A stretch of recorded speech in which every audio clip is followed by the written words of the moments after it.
تو یاد رکھو یہ خدائی قوانین ہیں اللہ کے، جس کو اسلام کہا جاتا ہے. یہ اتنی بڑی نعمت اللہ نے ہمیں دے دی ہے، کیونکہ جب ہمارے سامنے کوئی لا آتا ہے نا تو اس میں دو رائے ہو سکتی ہیں، صحیح بھی اور غلط بھی. جب آپ کسی لا کے بارے میں کنفیوز ہو کے پتہ نہیں صحیح ہے کہ نہیں ہے تو اس لا پہ چلا جاتا ہے. ٹیکس کے قوانین آتے ہیں، گورنمنٹ کہتی ہے اتنا ٹیکس دو، بحثیں ہوتی ہیں بھائی دینا چاہیے کہ نہیں دینا چاہیے. کچھ دے رہے ہوتے ہیں، کچھ پی رہے ہوتے ہیں، اور جو دے رہے ہوتے ہیں وہ بھی سوچ رہے ہوتے ہیں پتہ نہیں دینا چاہیے بھی کہ نہیں چاہیے، اتنا ٹیکس بنتا بھی ہے کہ نہیں بنتا، بنتا ہے تو صحیح جگہ استعمال بھی ہوتا ہے کہ نہیں ہوتا. پھر گورنمنٹ غربت 10 بحثیں آتی ہیں نا، ٹیکس تو دینا چاہیے. لیکن میں ویسے ایک اوور آل لوگوں کی تھنکنگ بتا رہا ہوں. ٹیکس تو جب ایک کسی حکومت میں رہتے ہو دینا چاہیے، قانون ہے، لا کو فالو کرنا چاہیے. لیکن پھر بھی دو رائے بنتی ہے نا. لوگ کہتے ہیں ابے ہمیں حکومت نے علاج تو کیا نہیں، دیا نہیں، بجلی دیتی نہیں ہے، گیس دیتی نہیں ہے، ٹیکس پہ ٹیکس لگائے چلے جا رہی ہے، یہ کر. تو دو رائے ہوتی ہیں، لہٰذا وہ دل جمی سے عمل نہیں ہوتا. اور جب دل جمی سے عمل نہیں ہوتا تو ثواب کا تصور تو ویسے ہی ختم ہو جاتا ہے. وہ اسی پر مطمئن نہیں ہے کہ پتہ نہیں میں ٹیکس دے کے اپنے بیڑا غرق کر رہا ہوں یا اپنا فائدہ کر رہا ہوں. تو اللہ تعالیٰ نے ہمیں قانون دے دیا. آج میں طلبہ کو نا درس تفسیر پڑھاتا ہوں نا تو وہ چور کے بارے میں آیتیں آئیں، والسارق والسارقۃ فاقطعوا ایدیہما، چوری کرنے والا مرد ہو یا عورت، اللہ فرماتے ہیں ان کا ہاتھ کاٹ ڈالو. جزاء بما کسبا، جو جرم انہوں نے کیا اس کی سزا ہے. نکالا من اللہ، اللہ کی طرف سے یہ پکڑ ہے. واللہ عزیز حکیم، اللہ زبردست غالب اور حکمت والا ہے. کیوں یہ کیوں فرمایا غالب اور حکمت والا ہے؟ یہ اس لیے کہ بھائی 5-6 ہزار روپے کی کسی بندے نے چوری کی، اللہ کہہ رہے ہیں ہاتھ کاٹ دو. انسانی عقل کہتی ہے نا کہ یار ہاتھ کروڑوں روپے کا اور چوری 5,000، 5,000 کے بدلے میں بندے کا ہاتھ ہی کاٹ دیا آپ نے. تو بظاہر تو یہ ظلم لگتا ہے نا، سمجھ میں نہیں آتا. تو اللہ نے ان اشکالات کے جواب دیے. فرمایا ان اللہ عزیز حکیم، کہ اللہ زبردست، واللہ عزیز حکیم ہے یا ان اللہ عزیز حکیم، کہ اللہ زبردست غالب ہے اور حکمت والا. غالب کا مطلب کہ تم جو ہاتھ کاٹ رہے ہو خود سے نہیں کاٹ، تمہیں کسی کا ہاتھ کاٹنے کی اجازت نہیں ہے کسی جرم پہ، اللہ کو اجازت ہے. تو یہ ہاتھ کاٹنے کی نسبت کس کی طرف ہوگی؟ اللہ نے کاٹا ہے، تم تو صرف اس کے نمائندے بن رہے ہو. تو اللہ کو تو اس کی بھی اجازت ہے کہ وہ ٹرک کے نیچے کسی کو کچل دے. بھائی اللہ تعالیٰ تو کسی کو آگ میں جلا کے بھی مار سکتا ہے، سمندر میں ڈوبا کے بھی ہلاک کر سکتا ہے. اگر تم ہاتھ نہیں کاٹو گے تو اللہ تو ویسے بھی کوئی ڈینگی اس کے اوپر چھوڑ دے، ویسے ہی تڑپ تڑپ کے مر جائے وہ. تو اللہ غالب ہے. انسان کے لیے چوری پر کسی کا ہاتھ کاٹنا جائز نہیں ہے، اتنا بڑا جرم نہیں ہے. لیکن اللہ کے لیے تو پورا بندہ مارنا، اللہ مارتے ہیں نا، بغیر کسی جرم کے بھی لوگوں کو موت دے دیتے ہیں. تو غالب تو اللہ ہے. تو جب اللہ کا لا ہے، اللہ کا قانون ہے، تو کوئی اگر تم سے غیر مسلم پوچھے کہ ہاتھ کیوں کاٹ رہے ہو، 4-5 ہزار کے بدلے میں کروڑوں کا ہاتھ کاٹ رہے ہو، تو آپ بولیں بھائی اللہ اس کو مار بھی سکتا تھا، ہم نہیں کاٹ رہے. کون کاٹ رہا ہے؟ اللہ کاٹ رہا ہے. ہم تو اس کے حکم، اس نے ہمیں نمائندہ بنایا کہ کرو ورنہ تمہیں نہیں بخشوں گا پھر میں. صحیح ہے نا؟ حکومت تو اللہ کی نائب ہوتی ہے نا زمین پہ. اور آگے اللہ نے فرمایا حکیم. اس میں دوسرے اشکال کا جواب دیا کہ اللہ تو غالب ہے، تو جو چاہے کر سکتا ہے. تو ٹھیک ہے، یہ بات تو سمجھ میں آتی ہے، بھائی تو بادشاہ جو چاہے کر. لیکن ایسا لگتا ہے کہ اچھا کر نہیں رہا ہے، گویا معاذ اللہ اپنے اختیارات کا غلط فائدہ اٹھا رہا ہے. 5,000 کی چوری کی ہے، کروڑوں کا ہاتھ کاٹ دیا. ویسے قدرتی حادثے میں مار دیتا تو چلو، ہمیں تو کہہ رہے جا کے ہاتھ کاٹو. تو ٹھیک ہے، لاجیکلی یہ بات درست ہے، تو سب کچھ کر سکتا ہے، تو تجھے ہاتھ کاٹنے کا بھی اختیار ہے. تو لیکن ایسے ہی جیسے کوئی بادشاہ ہو، طاقتور ہو، وہ اپنی طاقت کا فائدہ اٹھا کے کچھ بھی کرتا چلا جائے. تو اللہ نے آگے جواب دے دیا حکیم، حکمت والا ہے. اس میں فائدہ ہے، نقصان انسانیت کا فائدہ ہے. یہ حکم حکمت پر مبنی ہے. چور کا ہاتھ کاٹنے کا حکم دینا ظلم نہیں ہے، بلکہ ظلم کے خاتمے کا سبب ہے. اس میں تم ایک چیز کو دیکھ رہے ہو کہ 5,000 کی چوری کی اور ہاتھ کٹ گیا، یہ نہیں دیکھ رہے کہ اس 5,000 کی چوری سے نقصان 5,000 کا نہیں ہوا. معاشرے میں جو فساد پھیل رہا ہے نا، وہ فساد اس 5,000 کی نسبت کئی گنا زیادہ ہے. آج 5,000 چوری کی ہے، کل 5 کروڑ چوری کرے گا، اور پھر مزید آگے بڑھ کے ڈکیتیاں کرے گا. پھر جب چسکا لگ جائے گا نا اس کو، تو پھر بندے مار مار کے پیسے نکالے گا، پھر بندوں کو قتل بھی کرے گا. ایک ہاتھ کو بچانے کے لیے درجنوں لوگوں کا قتل کروا دو گے تم. تو چور جتنے بھی مجرم ہیں نا دنیا میں، وہ پیدائشی مجرم نہیں ہوتے، وہ آہستہ آہستہ. دیکھو آج جو شراب پی رہا ہے تو ڈائریکٹ شراب پہ تھوڑی آیا، وہ پہلے سگریٹ پہ آیا، گٹکوں پہ آیا، پان پہ آیا، جب عادی ہو گیا چلو بھائی یہاں بھی چلو. جو آج قتل و غارت میں لگے ہوئے ہیں، یہ بچپن میں پہلے گھنٹیاں بجا بجا کے بھاگا کرتے تھے. ان کی شرارتیں بس اتنی ہوتی تھیں, ابا سے پٹے نہیں, کسی نے تنبیہ نہیں کی, پھر مسجد سے چپلیں چرانا شروع کر دی, پھر کسی نے مارا نہیں کہ چپل ہی تو ہے, پھر نتیجہ ہوتے ہوتے ہوتے ہوتے لاکر سے پیسے چرانا, پھر ابا کے پر سے.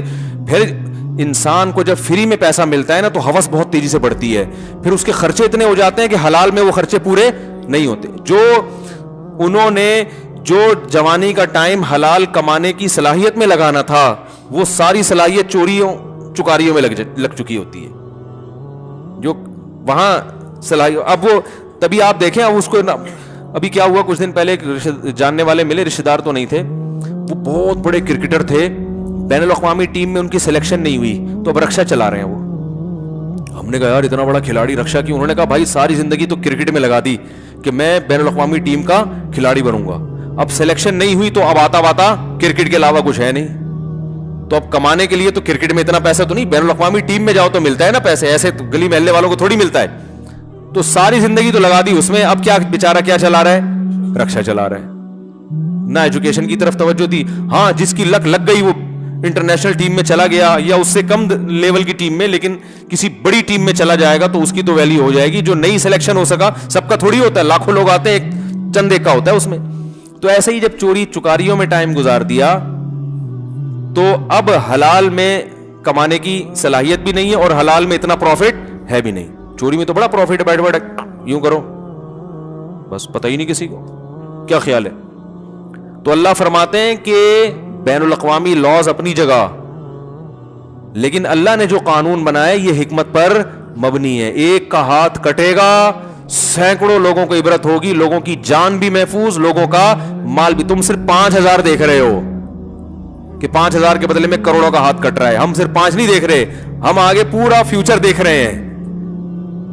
سمجھ رہے کہ نہیں سمجھ رہے؟ اور دوسری بات یہ کہ یہ ضروری بھی نہیں ہے کہ پہلی دفعہ میں پکڑا جائے, یہ تو جب عادت ہو جاتی ہے نا. اکثر حضرت عمر کے دور میں ایک چور پکڑا گیا, اس نے کہا اللہ کی قسم پہلی دفعہ چوری کی معاف کر دیں. انہوں نے فرمایا کہ پہلی دفعہ میں پکڑا نہیں جاتا آدمی, صحیح ہے نا, پہلی دفعہ میں تو بہت احتیاط کرتا ہے, جب یوز ٹو ہو جاتا ہے کر کے پھر احتیاط چھوڑ دیتا. کئی دفعہ دیکھا نا نہیں پکڑا گیا تو پھر کر لیتا ہے. کل کسی نے بتایا کہ ڈکیتی کے لیے کچھ لڑکے آئے 17-18 سال کے, جن کے ساتھ ڈکیتی, انہوں نے مجھے خود کل واقعہ سنایا. کہہ رہے ہیں ان لڑکوں کو میں نے دیکھا, پستول ان کے ہاتھ میں تھی, ہاتھ کانپ رہے تھے ان کے, ایسے لگ رہا تھا کہ ابھی یہ ڈکیتی سیکھ رہے ہیں. تو آپ مجھے بتاؤ, کہہ رہے ہیں میں نے اس لیے موبائل دے دیا کہ کانپتے ہوئے انگلیاں ایسے چلی نہ جائے. ہاں وہ مجھے, میں نے کہا یار تم نے تو عجیب آدمی ہو, تم نے اس کو جب وہ کانپ رہے تھے تو تھوڑا ایک دھکا وکا لگا دیتے اس کو. کہہ رہے ہیں یار مجھے ڈر یہ تھا کہ کانپتے ہوئے میں کہیں نہ چاہتے ہوئے نہ گولی چل جائے. تو اب دیکھو, انہوں نے مجھے خود کل کا واقعہ ہے, کہہ رہے ہیں کہ ایسے ہاتھ نہ اس کے ڈاکو کے, 17-18 سال کا بچہ تھا. تو آپ مجھے بتاؤ یہ 17-18 سال کا بچہ جس کے بھی ہاتھ کانپ رہے ہیں, تو کیا یہ پہلی دفعہ بندوق پکڑ رہا ہے؟ اس سے پہلے اس نے کبھی چوری نہیں کی ہوگی, یقیناً اس سے پہلے کم درجے کے جرائم کی. اس کا چسکا لگا تو اس نے کہا آپ ذرا ترقی کرو, اور 2-4 دفعہ ہاتھ کانپیں گے. جب لوگوں نے موبائل پکڑا دیا تو پھر اتنا کانفیڈنس پیدا ہوگا کہ کچھ وقت کے بعد ہاتھ کانپنا ختم. پھر تو ایسے بندوق رکھے گا یہاں. وہ ایک اوبر میں سفر کر رہا تھا کچھ دن پہلے, تو ایک اوبر والے کے ساتھ نا میں بیٹھا ہوا, تو اکثر جان پہچان والے ٹیکسی ڈرائیور نکل آتے ہیں, کہہ رہے ارے مفتی صاحب خیریت سے؟ میں نے کہا ہاں وہی خیریت سے. کہاں جا رہے ہیں؟ فلاں جگہ جا رہے ہیں. تو مجھے کہنے لگا یار ڈکیتیاں بہت ہوتی ہیں. میں نے کہا کوئی دلچسپ واقعہ؟ وہ کہہ رہے ہیں کچھ دن پہلے کچھ ڈاکو آئے, میں کسی فیملی کو لے کے جا رہا تھا. وہ ڈاکو آئے, مجھے کہنے لگے, گاڑی روکی نا, بول نکال موبائل دے اور پیسے دے. کہتے میں نے کہا کچھ اسلحہ تو دکھاؤ. خالی ہاتھ, یہ اس کو ان کو بول رہے ہیں, کہہ رہے ان کے پاس اسلحہ نہیں تھا. اب رات کا اندھیرا تھا تو وہ صرف خوف بٹھا کے نا, تو وہ اوبر کا ڈرائیور مجھے کہہ رہا ہے کہ میں نے ان سے کہا بھائی اگر تیرے پاس بندوق ہے تو دکھا دے, میں اپنا موبائل بھی دوں گا, پیچھے جتنے لوگ خواتین بیٹھی ہوئی ہیں نا ان سے بھی موبائل لے کے تجھے پکڑا دوں گا, اور اگر اسلحہ نہیں ہے تو یہاں سے دفع ہو جا, میں گاڑی کچلتا ہوا نکل جاؤں گا تجھے. اس کے پاس نہیں تھا اسلحہ, وہ بھاگ گئے. میں نے کہا آپ نے تمیز سے ان کو ترغیب دے دی کہ آئندہ جب سفر ڈکیتی کریں گے تو بندوق ساتھ میں رکھیں. وہ ہاں, میں نے کہا آپ نے ان کو اچھی طرح سمجھا دیا کہ بھائی آئندہ ایسی غلطی نہیں کرنا. کہ آئندہ جب بھی جاؤ تو کوئی پلاسٹک کی گن رکھ لینا, لیکن رکھنا ضرور.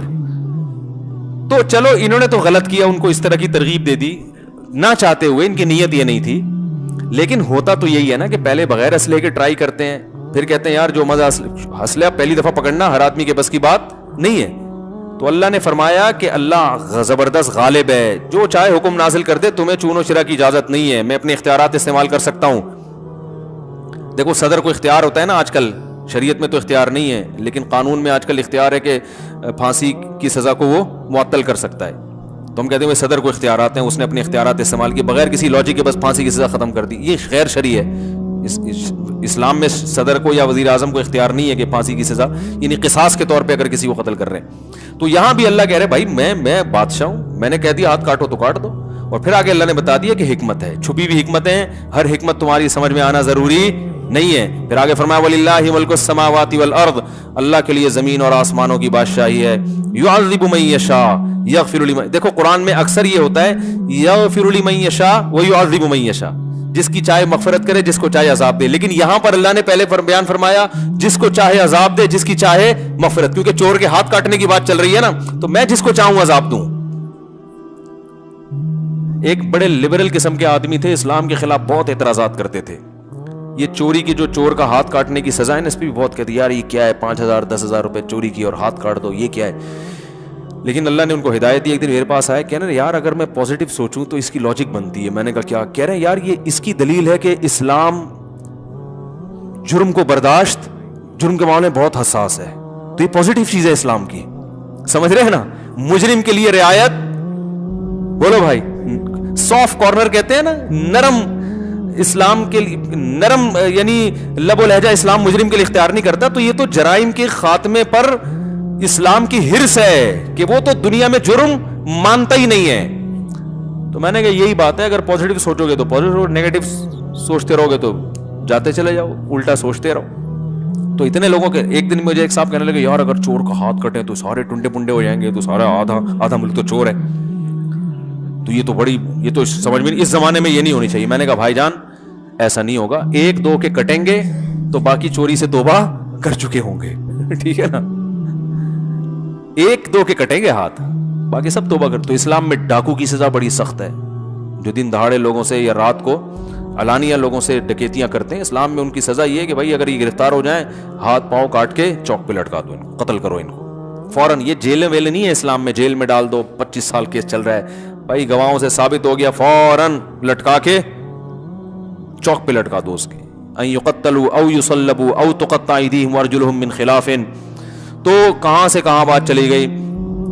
تو یہ جو حدود ہے نا, حدود جو اسلام نے بیان کی سزائیں, اس میں گورنمنٹ کو اختیار نہیں ہوتا کہ وہ چاہے تو نافذ کرے, چاہے تو نافذ نہیں کرے. یہاں حکومت پابند ہوتی ہے کہ یہ اللہ کا قانون ہے, آپ کی سمجھ میں آئے نہ آئے آپ نے نافذ کرنا ہے. تو اسمبلیوں میں جو لوگ بیٹھے ہوئے ہیں وہ اگر حدود آرڈیننس کے خلاف کوئی بات کریں گے تو یہ اللہ سے بغاوت شمار ہوگی. وہ اس کے پابند ہیں کہ وہ اس قانون کو پاس کرانے کی کوشش کریں کہ بھائی یہ تو طے شدہ ہے, یہ تو قرآن نے بیان کر دیا, چور کا ہاتھ تو کٹے گا ہی کٹے گا.